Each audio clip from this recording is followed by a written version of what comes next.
Hi, Bernard Kempinski here with the United States Military Railroad Project. And this video is a test of a Canon EOS60D digital SLR, which can also shoot 1080p high-def video. I borrowed this camera from my brother, and I only had the use of it for about an hour, so I didn't have a chance to go completely through the manual, but I wanted to get a feel for its optical qualities, its autofocusing features, how the zoom works, what kind of depth of field you would get, and so on. As you can see, the optical quality of this camera is quite good because it's a standard Canon prosumer digital SLR with I believe something like 18 megapixel sensor. For video, only a small fraction of the sensor is used, and so there's a way to do a digital up to 10 times zoom without reduction in image quality. I didn't try that feature because I didn't read the manual and didn't learn how to do it. So I tried some manual zooms, which we'll see in the next clip, are not that effective. Most of these shots I took here are on my tripod with the ball head. And for video, a ball head is not optimal. I should have gotten my other tripod out, which had the pan head, because that allows you to make smoother pans. Note right here how we're losing focus on that engine because we're too close to the camera. Ideally, the camera would have autofocused and changed the focus there. This shot here shows the use of the zoom on the lens, and it's not as smooth as you would get with a camcorder with a dedicated power zoom. You see here I'm zooming out and it's a little bit jumpy. Also, the pan again is not as smooth as it could be with the pan head.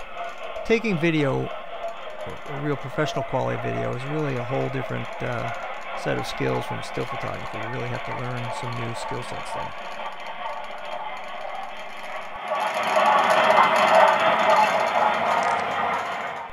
I set up this shot to test the depth of field that you could get with this camera. It's in the auto settings, and I believe it was shooting around f11.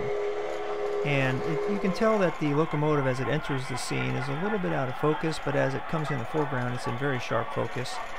And although this isn't as great a depth of field as you would get with a still shot with f32, I'm still very impressed with the overall quality of the image, both in sharpness, color rendition, and so on. It's really a very good camera.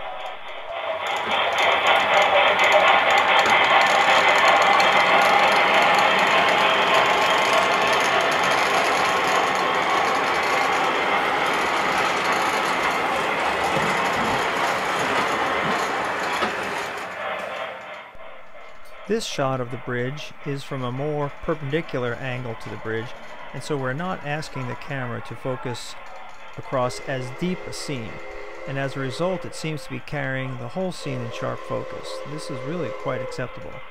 And so the idea here, I guess, would be to plan your scene so you're not asking the camera to focus over that deep a scene, because we can't do things like Helicon focus or shoot at f32 like we would in a still photo to get that incredible depth of field.